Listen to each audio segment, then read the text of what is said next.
Procrastination. I get a lot of people write to me with questions about procrastination, about having ideas and about having ambitions and having aspiration, but not actually going out and doing anything with it. Every time they sit down, a voice comes in their head and says, you can't do that, or where's it going to go, or who's going to read it, or how's it going to be made, or what's going to happen with that. And people often, especially writers, often just never sit down at all. They just don't actually get the work done because they procrastinate. They find a million things to stop them from doing them, and those million things amount to one thing, which is the shadow self, which we need. We know it needs to be there. We can burn that like a candle, like a wick. We can burn that when we drive and when we work, but it's very difficult because if we listen to procrastination, if we listen to the voice of procrastination, we'll end up doing nothing. I remember in the early days when I was training in the martial arts and I wanted to get onto the national stage and the world stage, and I wanted to write books and I wanted to write articles, and I wanted to meet all of my heroes in the martial arts. I wanted to sit and have tea with them, and I wanted to be in their company. And my wife said to me one day, stop trying to meet these people. Stop trying to meet Terry O'Neill. Stop trying to meet Master Skent. Stop trying to meet Dave Hazard. Stop trying to meet Anoida. Stop trying to meet these people. She said, just do the work. Do the work. Do something that's important. Sit down, do the work. When you do the work, you won't have to try and meet these people. These people will want to meet you, or you will just be in the same orbit as these people. She said exactly the same to me with the writing. I used to say, I'd like to work with this actor, I'd love to work with that actor inspires me, that director, I really like that director. And she said to me, stop trying to meet these people, stop trying to orchestrate it, just do the work. If you do the work, the gravitas of the work will pull these people towards you. Do the work, do the fucking work. I'm not telling you, I'm telling me. Because it's still like that now, that battle still continues.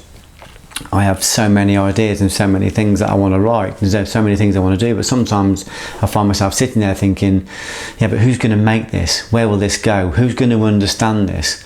I wrote a piece recently called How to Remove Concrete.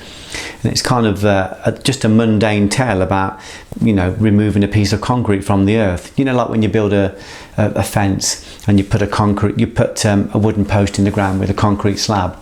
And then years later the fence falls down, but you've still got the concrete in the earth, and you want to remove it to put up a new fence.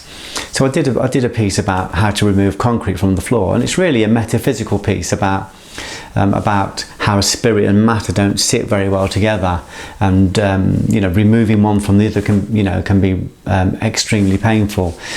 But I wrote it and I thought, first of all, well, is anyone going to get this? Is anyone going to make it? Is it a film? Is it a play? Is it just a sketch? Is it just a piece of prose, a bit of literature? So before I sat down and wrote it, I kept talking myself out of it. I kept talking myself out of doing it, because I was thinking, what's the point in doing it if no one watches this, or no one reads this, or no one wants to make it? And my wife said to me, well, what's the most important thing about the writing? What do you get from the writing? And I said, well, what I get from it is that it pleases me, it cleans me. I feel like I connect to grace when I write. I feel like it's a gift when it comes through me. There's this cleansing. When it comes out of me, there's this cleansing. So she said, well, that's the important thing then. Just write it. Shut the fuck up, she said. I'm quoting. And just write it. Just sit down and write it. Don't worry about where it's going to go. Don't try and join the dots before everything's completed. Just do the work. Your part is to do the work. So same as anything else, it's the same as everything. Do the work, do the work. Procrastination is what about this, what about that, what's going to happen, where will it go, who's bothered, who cares?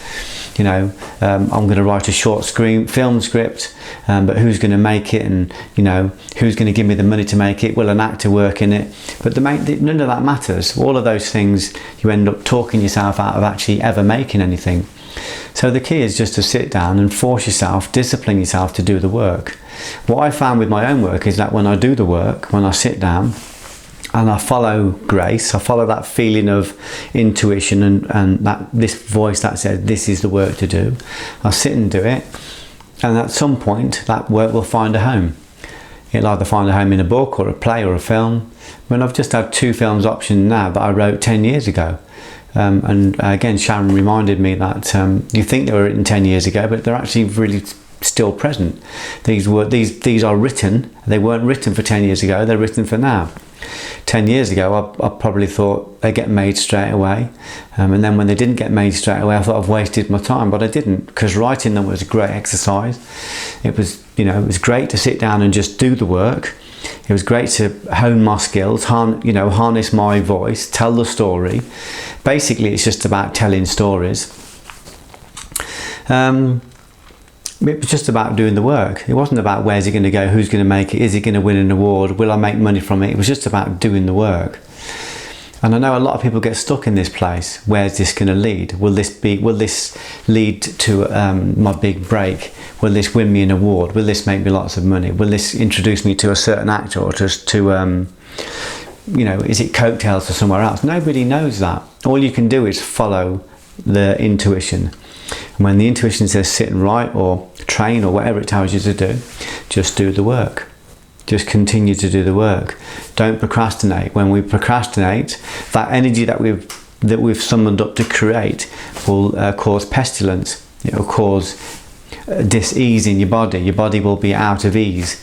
That energy that you've brought up to create is not being placed anywhere. So it always comes back to exactly the same thing. The reason I'm prolific is because I do the work. I'll sit down and I'll do the podcast. I'll sit down, I'll write the speech. I'll sit down and I'll write the film, or I'll go and direct the film, or I'll, whatever it is that I'm meant to do. Like this morning, I ran for 5 miles. I'll go and do the running. It's not like that's falling off a log. I still have to get myself up. I still have to get out the tent and go and do that. But once I've done it, it sets the day up. Once I've moved this energy and created with it, I've made room for more energy, and I've also made room for this peaceful bliss that you get after you've done the work. So it's always about coming back to that place. Do the work. Don't be sitting there second guessing where it's going to go and what's going to happen with it and whether it's going to be a big break. Do you feel the connection in the work? Do you feel the intuition in the work? If you do, it doesn't matter who's doing it, doesn't matter what's going to happen afterwards, just do it. If it's got the feeling with it, if it's got the grace with it, or the intuition, then it will find its own life afterwards. If we sit there thinking, well, I'm not going to write this unless I can guarantee someone's going to make it, we'll probably never write anything or do anything. I remember my friend saying to me, he wanted to write this book. He got an amazing idea to write a book, and he said, I'm just trying to get a publisher to pay me to write it. He was a new writer, and I said, well, that might be difficult at the beginning. It's worth trying, but I think you should write it anyway. Just write it as a spec piece. And he goes, no, I'm not. If no one's paying me, I'm not writing it. And I just said, well, then you won't ever get on in the writing world. You're just not going to get on. If I waited for someone to give me permission to doff their hat to pay me, I wouldn't get anything done. I would never get nothing written. Nearly everything I write, nearly everything I do is speculative. I'd write it on spec. I write it for free, or I'll do it for free, knowing that it will lead to somewhere else, and it does. The most amazing work I've done has always just come from that intuition, and I've written it as a spec piece. I've just written it like the pyramid text that I wrote for James Cosmo. I wrote it because I loved him, I loved his work, and I loved the subject matter. I just wrote it. No one got paid. I didn't get paid to write it. James didn't get paid to act it. We did it from a place of love, and of course it's going to plant seeds. It's won awards, and it's going to probably bring us in future work. But we did it. We just did the work, and then we just let everything else follow. It's just about doing the work. And if we're waiting for permission, and we're waiting for someone to doff the hat, and we're waiting for guarantees, we will wait forever. Do the work. Do the work. Just sit down now, do the work.